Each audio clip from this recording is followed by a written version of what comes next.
Okay, thanks all for joining us for this exciting session. We're going to be speaking about bringing the streets back to life, the revival of experiential retail. The unprecedented events of COVID-19 pandemic and recent riots have hit retail extremely hard and further shifted shopping away from the brick and mortar, compounding challenges that were already facing the industry and forcing many longstanding businesses to close their doors. In this session, we're going to be hearing from experience design pioneer Lionel Ohayon. He's the founder and CEO of design innovation firm iCrave. And we're also going to be hearing from Sam Ben Abraham, who is a serial entrepreneur, and he's the co-founder of prolific retailer Kith, about what kind of retail and experiences will need to be born to attract people back to the streets and restore our communities. So very excited to have them join us.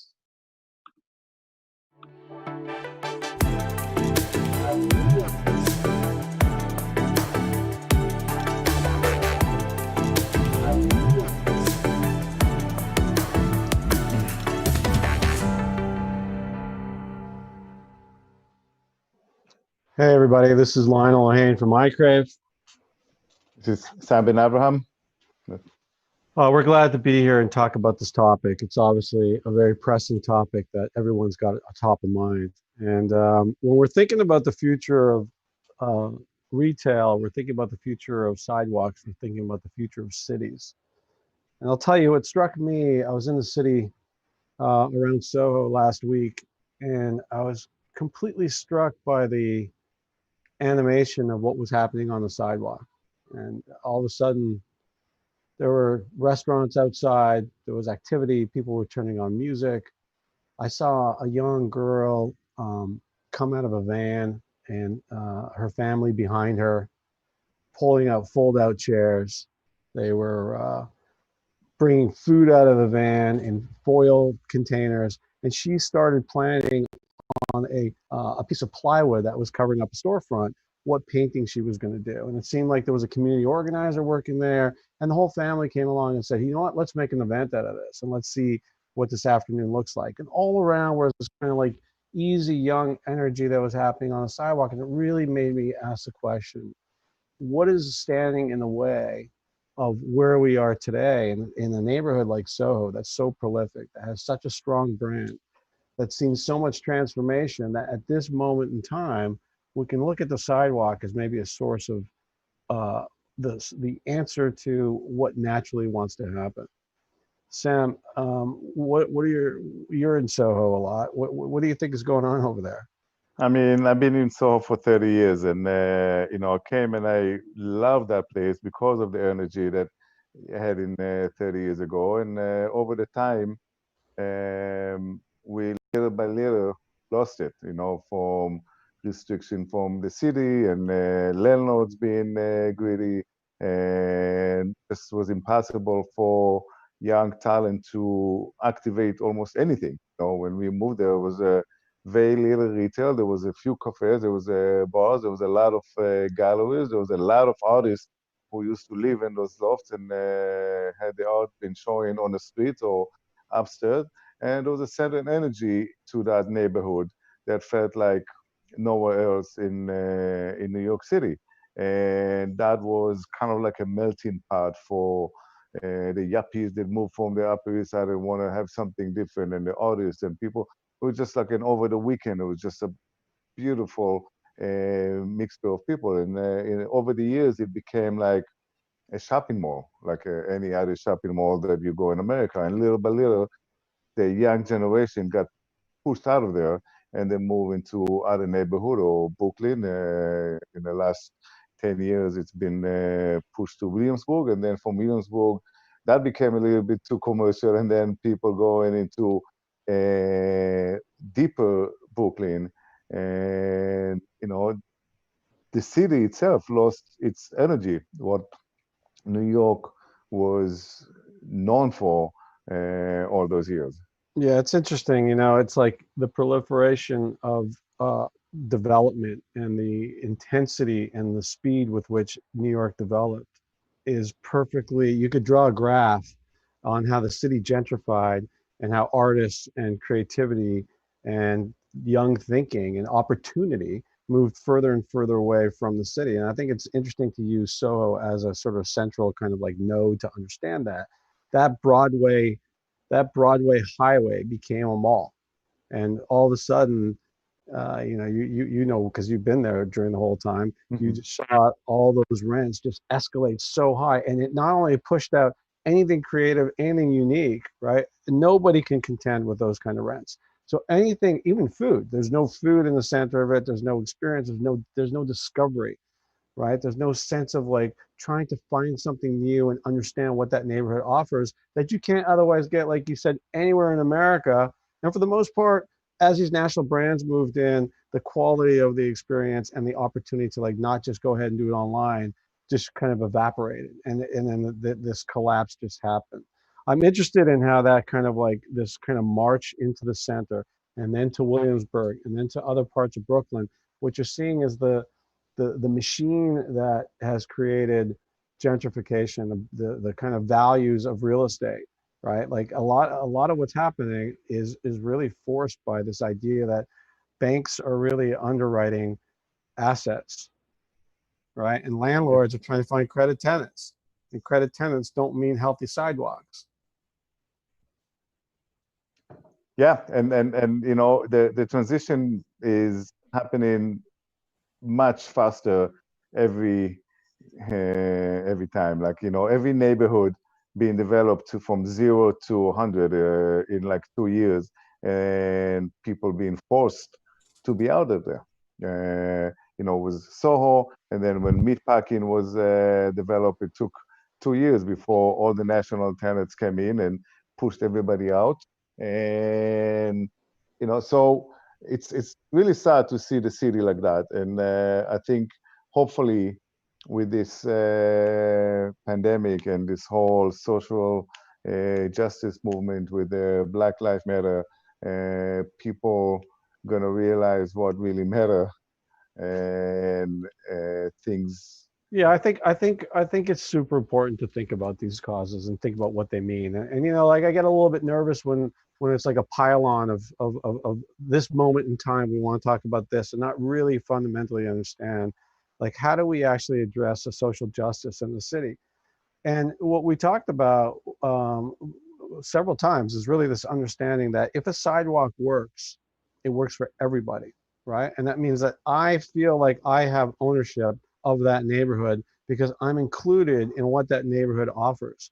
That the sum of the neighborhood are the parts that allow it to sort of exist for me to go to a hardware store or to buy a pair of sneakers or to go to a restaurant that I can afford, or any of those kind of like parts that speak to the specificity of where you are and the cultural melting pot of all the people who should be involved in it. And what's happened now is like we've really just pushed neighborhoods into like singular tracks, right? This is high-end retail, right? This is, you know, discount retail or whatever it is, and it's never going to perform in the way that we want it to perform, as long as it's sort of driven by these economic underpinnings. And the other part of it that I think you brought up earlier is just like the community boards and this kind of overlaid kind of like governmental kind of like institutionalized ideas about what you can and can't do in certain neighborhoods. In Soho, you're not allowed to live in Soho, and retail is illegal, right? And Soho is just like retail and people living above retail. So every time you want to do a project there, you got to unravel this beast. So I just want to finish by on this point on saying, like, I actually think this is a great opportunity, right now with what's happening, where we have a chance to actually reinvent what retail means. What does it actually mean? How are you going to get people into stores? For me, it really takes me back to the days when I arrived in New York. I arrived in New York 31 years ago, and it was the land of opportunity because we came with almost no money. We managed to sign a lease based on trust from the landlord, and we built our business block by block. It was you know, there was a whole bunch of entrepreneurs in one city, and everybody were hungry, and everybody came down over the weekend and wanted to see and hear what we have to offer. Right. And I really hope, I get the sense, like, like you said, the other day I went back to the city and I felt like, wow, this doesn't even feel like New York City as I know it as the modern New York City. It feels like some European city. It feels like Tel Aviv. It feels like Barcelona. It feels like something that, somebody broke all these rigid rules and regulations that being enforced on everyone to follow. Right. And I feel like the city need to loose up a little bit. The city need Right. to loose up. There's got to be a balance between how, it cannot be just commuting from the suburbs by subway coming in and out and create, there's got to be a life in the city for the people who work there and live there. And I think that that's a critical point to understand. It's like, look, this city is an organism, right? It has its own energy flow, right? There's a requirement in the city for people who have chosen to live there to take on certain parts of what it means to live in Manhattan. You can't choose to live in downtown Manhattan and then go sit at a community board hearing and argue that you want it to be like living in Westchester. It's not living in Westchester. You've chosen, you made this decision, and the city has to sort of like, you can't put patchwork. You can't just put a bunch of Band-Aids all over it and try and make it, a green dog when it really wants to be a purple elephant, right? So the city has its kind of energy and animation that it wants. So You know what it I is? think, It's like a lot of the community boards is like people who've been living in the neighborhood for 40, 50 years. They got older, and the last thing they want is like a little bit of noise after 10 o'clock or a little bit. It's like, you know what? I'm sorry, I know you want to protect your own interest in there, but you're a little bit irrelevant to what what the neighborhood should be looking like. There should be young generation also part of the community board have a say, because otherwise this neighborhood getting old and doesn't have anything to offer to the new generation. no, totally. It's interesting. I joined the board some years back of PS 122, which is now Performance Space New York.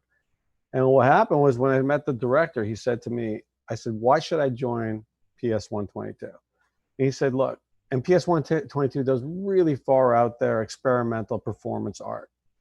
And it's not necessarily my thing. I've partaken in it, but it wouldn't be natural for me to join because of the performance art.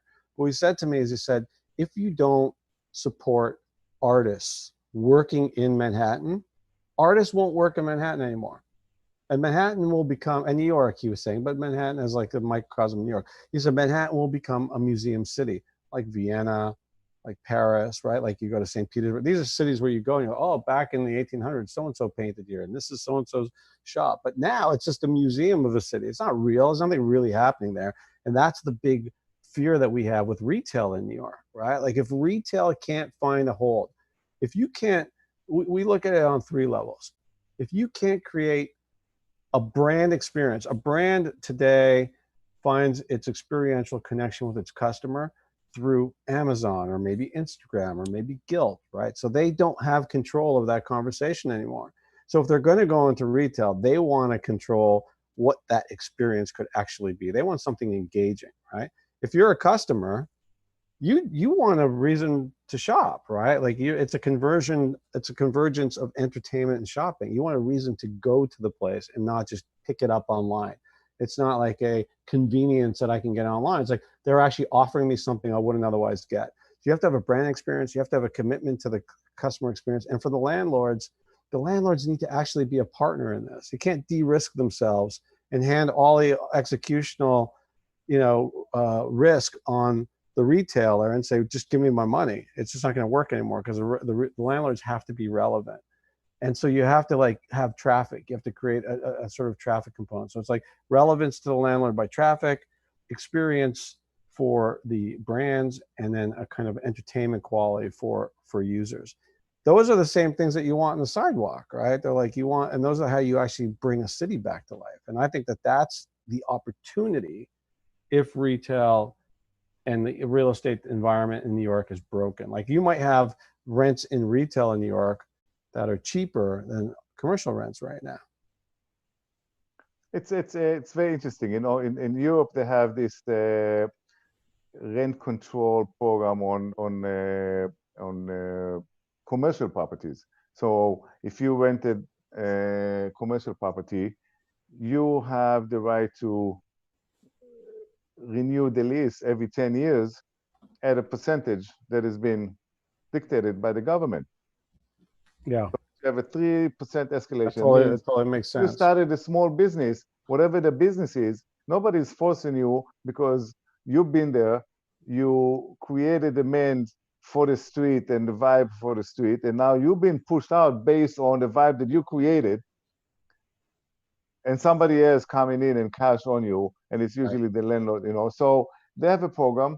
The person who actually enjoyed the key money is the person who created the vibe. So the store owner, if you decided to leave the store for whatever reason, he can actually sell the lease for key money and get some money for, you know, it's not the landlord.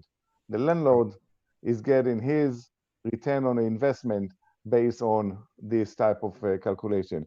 And that's kind of like really protecting. And you see, when you go in Europe, you see a lot more establishment that been there for many, many years. And you can find bookstores and jewelry stores and vintage. So there's just a lot more finds objects type of store that you can find. In New York City, unfortunately, we're losing it, and we're losing the consumer desire to come and be part of it.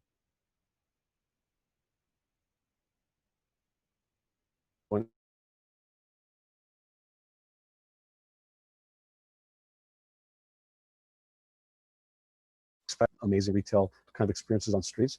And the second is just like, you know, when you think about how stores are, it's so seamless online, right? There's like such a clean and clear informational understanding of like what your retail customer is looking for. You can get all the metrics online. You can understand everything that they want, right?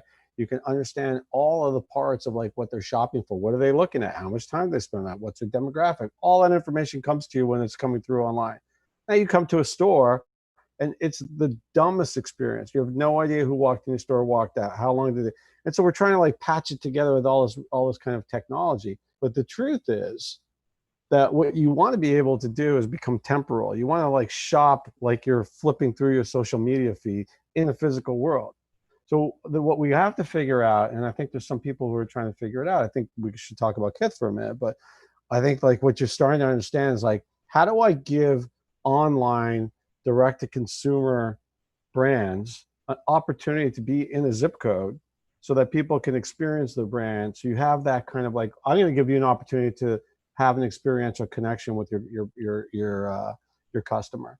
Yeah, right? So it's a very tricky experiment to bring physical to online, or bring the online to the physical, and how does it make sense together.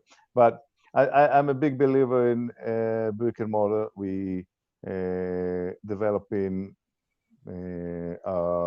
stores around the world. We just opened in Tokyo next week. We're going to open up Paris in December. And we are a very big believer on physical stores. We designing each one of our stores differently in relationship to the location with our brand DNA in it. So it's definitely not just a cookie cutter type of design. Every store in every city would be in relationship to the neighborhood and the city. We using a lot of local resources and designers. Every store has programs of local artists that showcasing the product. And every store has distribution of specific product that only available for that specific location. Means back in the days, I used to go to Paris to go to a specific store because I knew I can find stuff that I cannot find anywhere else. So every store of ours has local identity that is different than the global identity of the brand. And so that's some of the things that we always do in creating demand to come, and people actually looking forward. We releasing products for the Tokyo store, and people say, "Wow, it's not fair. Now in the pandemic, we cannot even travel. People in America don't wanted to go to Tokyo to pick up the product that is available for that specific store opening." So, and that's what I think I'm always missing about travel. You know, and Tokyo always give me that, because when I go to Tokyo, it's one big candy store for me, It's a because completely new world. it's a different world, very Japanese, and the food that you eat over there, you can only eat over there. The experience that you have with the service, everything is very much the same as it was 50 years ago, Right. as far as the I think DNA. I think it's an interesting conversation just about food and retail and entertainment, right? Like these are the kind of like components that make up a day of shopping, right? Or like what do we think about when like, hey Sam, let's go to blah blah blah and go shopping. Are you thinking about necessarily the exact product that you're going to pick up? That's kind of the mindset of how we shop, you know, how we shop online, right? I need to go get something, and you go and you find it, and then you compare prices and you buy it. When you say let's go spend time shopping with a friend or with family members, it's a completely different, it's a different value proposition, right? You hope it's going to be a discovery It's discovery, right? You're trying to moment, yeah, find something, and so that that you promise, don't even know that what it yeah. looks. I mean, just imagine in 1900 or in 1880, right?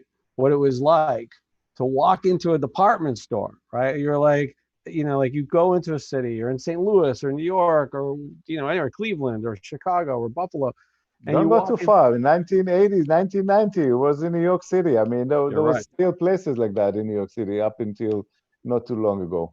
And there are But still, that's lost. That's lost. It's largely lost. And I think that that's one of the cues that people need to understand about what retail is. Retail is not buying things. Retail is it's a holodeck into another world, right? There's questions about what do leases look like. Landlords can't just get the free pass and be like, you pay me and go figure your shit out, right? Like it just can't work that way. They're now being participatory. And if they participate in the risk, it allows retailers to become artists again. You're like, I don't have to maximize every square inch to become revenue producing, because I can create an experience, and in doing so I'm going to attract people into this area, and that's going to rejuvenate exactly. the neighborhood and That's build what that's what really happened in the last 20 years in retail. People going safe. Yeah. And that's the, you know, what is the best seller for every brand? And then everybody's buying those best sellers, and every brand that have a direct to consumer going after those best sellers, and everybody have those best sellers, and people get sick of them after one season. It's just like everybody look the same, with the same color palette, with the same projection. Everybody look the same. And Which to that point is why shopping online is more interesting than shopping in physical, because the products are more interesting. Everyone takes the safe route in physical, but online you find things that you couldn't even imagine finding in a store today, right? So people are experimenting in a way that they can't. And I think that there's a big part of this is like is really understanding how the economics of retailers will be able to like say, okay, let's give it a yeah, try. I've been shopping vintage for the past couple of years. I have my 22 years old is shopping vintage, because he feels like, you know, there's nothing out there that he can put on that's gonna make him feel like he's different than others. So it's bring back the uniqueness, and the uniqueness has to do with less restriction, rent stabilization, and that would bring back the creativity, and people gonna be able to take risk again. So I have a question here that just popped up. It says, I'm a design nut and a music nut in equal parts. Would love your take on why music seems like an afterthought in most retail spaces, even the best designed ones. So it's a good question. You know, there's times when when we do what we do at iCrave, we program music and we try to understand who we're trying to speak to and what the music should be about, and how that's going to create like uh, a memory connection to a time in your life where you felt great. So if we're looking for people in their 40s or 50s, we'll play Journey from the 80s, because that's going to be like your, you know, your first girlfriend or your first boyfriend or whatever it is, and you're kind of making these kind of connections. The answer in my perspective about music, um, and and um, and design is that they want to be more hand in hand, but the trigger for a lot of community boards or for a lot of like uh, landlords is that music means something else. If you say music, then you will become something that I don't want you to become. Or music doesn't fit in our pro forma because you're going to have to hire bands, or you're going to have live, and that's going to become an ongoing operational cost. And I think it goes back for me every time we try and propose a new idea and it gets knocked down. It goes back to, how are we going to operationalize it? Are we going to have the right to do it? What time can we do it until? So I think that people like, you know, Sam can speak to this. I think that people want music to be a front thing. We want to have a discoverable place where, you know, like music could just become, you know, like natural. It should be natural. Music should happen on the street, should happen in your store. There's so much music today. It's like the most incredible time for young artists to have their own voice and to broadcast what they want to say and what they want people to hear, without, you know, like it being like done through the top 40 and the top 10 and whatnot. The problem really is, I think, is just like where it comes down to where it's been so far, is trying to understand how to make the model work, because real estate has really driven costs to the point where everyone cuts everything to the absolute bottom line. Does that sound accurate? Yeah, but outside of the real estate, I think, you know, there's also responsibility on the brands and operators to really dig and find their brand DNA and the core, and what are they all about, and what's, you know, what is, you know, it's no longer putting a shirt and a pants and a hat on the shelf and trying to and hoping that somebody's going to come and buy it. You know, people want to have emotional connection to the brand, because otherwise you become in a commodity. You know, what does it matter if you buying the sweatshirt from me or from American Apparel or anybody else?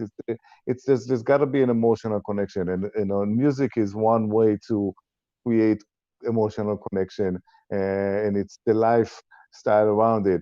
So I think every brand, every operator should have is its DNA mix of things, where it's the colors, it's the visual, it's the music, it's the taste, it's the smell, it's the flavor, it's all those things, you know. So, you know, for us, we somebody put over here about something about Kids Treats. You know, Kids Treats was born because my partner Ronnie is obsessed with cereal. So how do we make cereal for everyone to make, you know? So we took the ice cream and we mixed with all the cereals and we created, because he grew up on cereal. So, you know, and that's kind of like the brand DNA, because he is the creative director and he is the one who exposing himself and his love and passion to things through the brand. And everything that he created is a reflection of his lifestyle and everything that he's all about. And to that point, and we were talking about music and like cereal, it's like pinpoint your brand to a moment in your life that was positive and that was free and that was like something that you actually have a positive memory with. And that's super important for people to understand about what brands need to do to become meaningful. So does it mean that people, you know, we're doing a project and I'm like, Breakfast in America by Supertramp from 1:15 till 2:02. I'm gonna play the whole album, right? People that you don't play a whole album anymore, right? But if you did, if you were like, you know, I'm old, so I'm saying Supertramp, but you know, like it's like this kind of understanding about what kind of dwell time do you want from people? How do you want to create community in your space? And what kind of buy-in do you want to have authenticity? And I know that no one wants to use the word authenticity, but authenticity in a way that actually gives you a way to sort of connect with people. And I think cereal, Ronnie got it. Like he's like, well, you know, we have three small kids now. Two of them are eating cereal already, and it's kind of like cereal is the whole kind of connection to your youth, right? And then your youth is your time when you're most kind of like kind of tarnished about your ideals. And Kith is an untarnished ideal. You know, it's like this is a pure vision ideal that people are responding to in the real way. Can you speak to a little bit about Kith and the riots in New York and where you guys found yourself and how you responded to all that? You know, we got into this whole COVID situation in March. We made all the alteration to the brand. We had everyone working very. The company was actually very functional online, I must say, opposed to like people coming to the office. It was a very efficient operation. And then the whole Black Lives Matters came right after. And I think a lot of the brands found themselves in a position of almost like in a defense situation where everybody being attacked for something. Everybody in America felt like they're being attacked, and no matter what you say, wouldn't be good enough. You can't find any like stable ground to stand on. You can because you get shot for anything. If you get shot for saying something, you get shot for not saying something, and it was a very hard moment for everyone that I've been talking to in the industry, and there was a lot of pain from people about injustice across the board, and they had to take it out. They had to take it out on the streets with burning stuff and destroying stuff, and they had to take it out on the web in many different ways, just like throwing, shooting arrows at people, and just like, and I think now, not that it's over, but people start realizing that it's better to communicate and it's better to fix things, and instead of just doing this, going into this cancel mode of like anybody that said something or didn't say something or thought about something, or just to move him and cancel the brand, and instead of that, let's educate people and work with them. And that's the way the stages that we are now. We really went back to our employees and had very open conversations about internally and trying to understand what changes we need to make internally for that.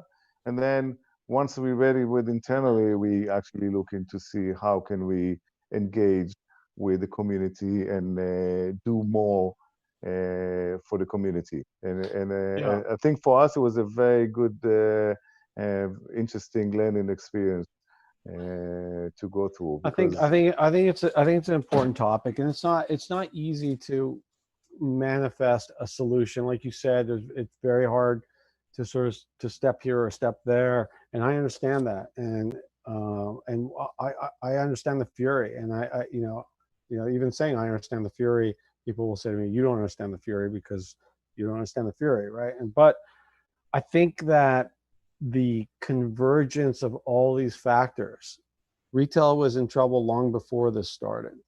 Digital is... The writing was on the wall for a long time. This was just, instead of like having a very long, painful death, that was like... Let's just rid ourselves of this nonsense. So now you're like, okay, we have, all of us, and it requires city and state and banks and landlords and creatives and artists and retailers and people who have a passion to tell their story. Like we're maybe talking internationally, but Sam and I are talking New York because that's what we know and what we've lived. But the opportunity to say, when people chose to march down the street, they chose Broadway because that's the street that everybody wants to say collect. It wasn't like there was a big, like, let's march up Broadway 3-4 nights and like it started to expand beyond that, because everybody wants to choose a place that is like equal footing, equal ground.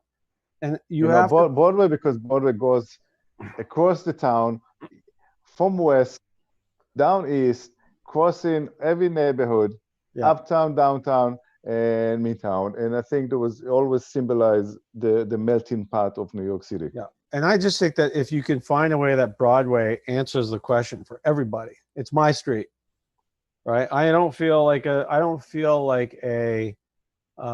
stranger on that street. I won't get looked at sideways if I walk in the store. If I'm walking down the street, if there's stores spilling out, if we start to create indoor streetscapes, if we do all the stuff to just allow that, like the city needs to embrace the idea that it's an organism, and you got to let people enjoy it. You got to let people engage in it, not gentrify people out of it. It has to be inclusionary. It has to allow everyone to have a part of it.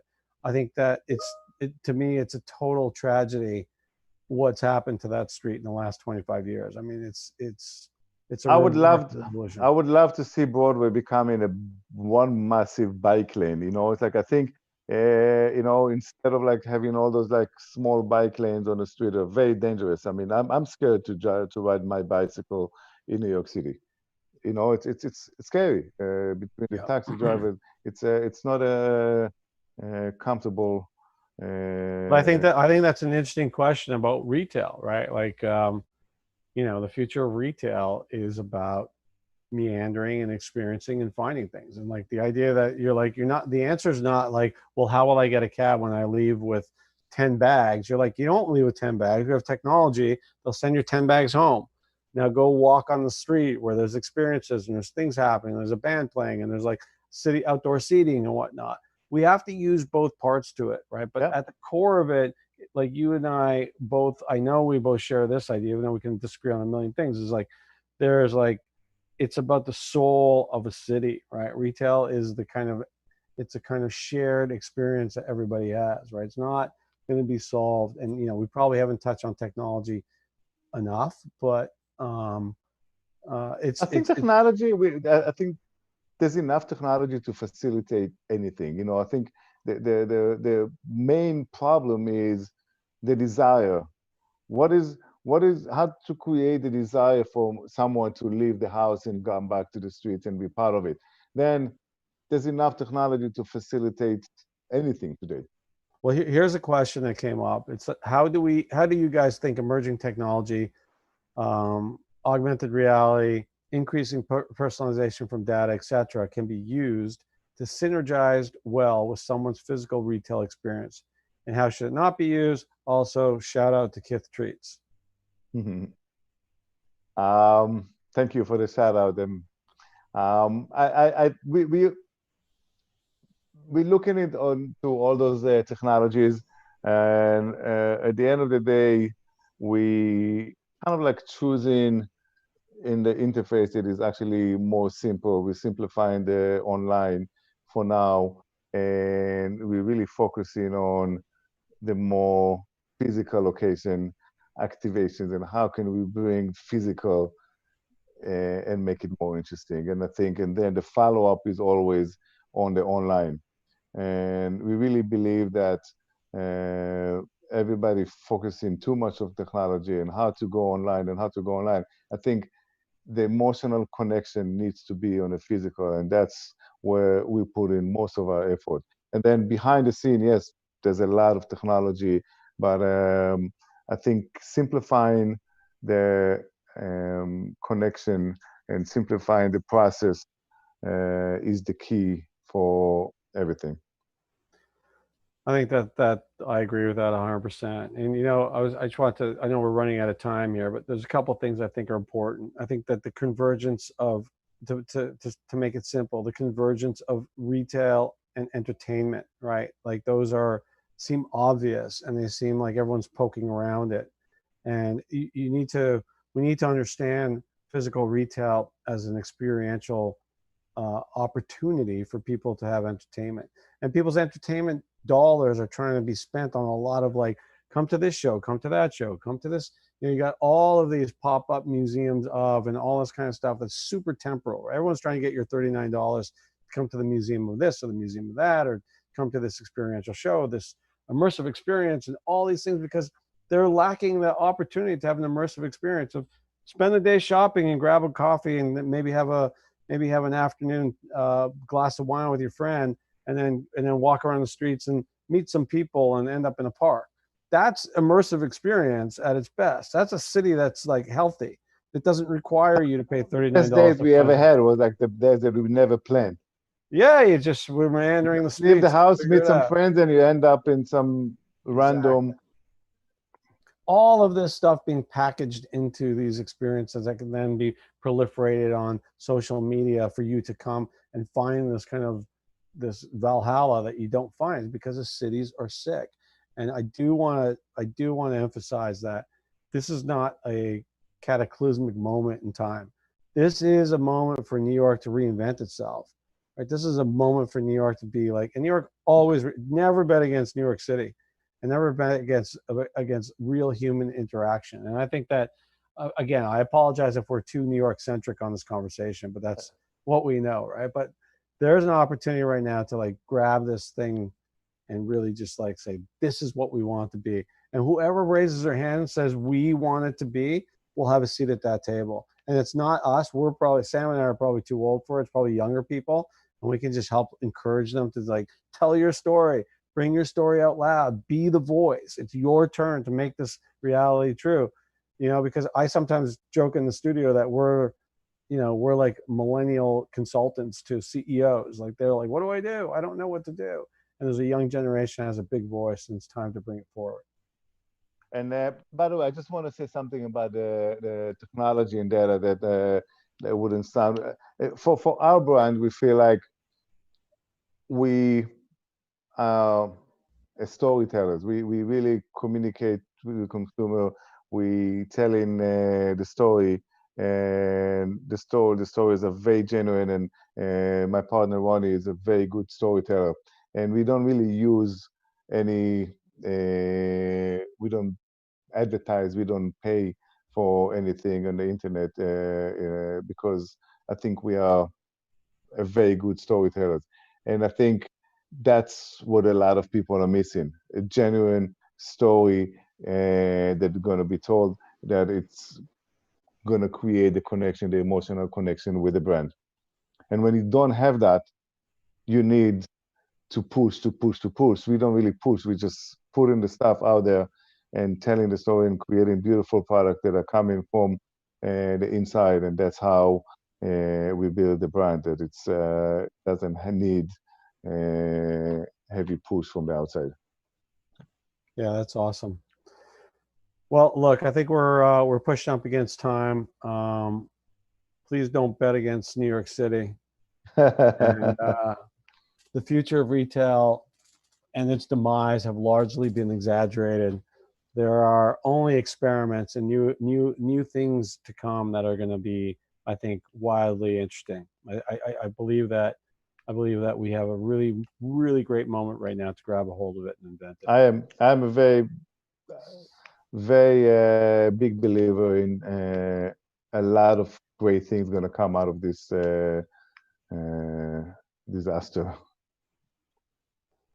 All right, guys. Well, thank you so much. My name is Lionel Hayden from iCrave, Sam Ben Abraham from Kith. I hope you guys enjoyed your time with us. And if you have any questions, we'll find a way to follow through. Great, guys. Thanks so much. It was a great talk. Thank you. Bye-bye.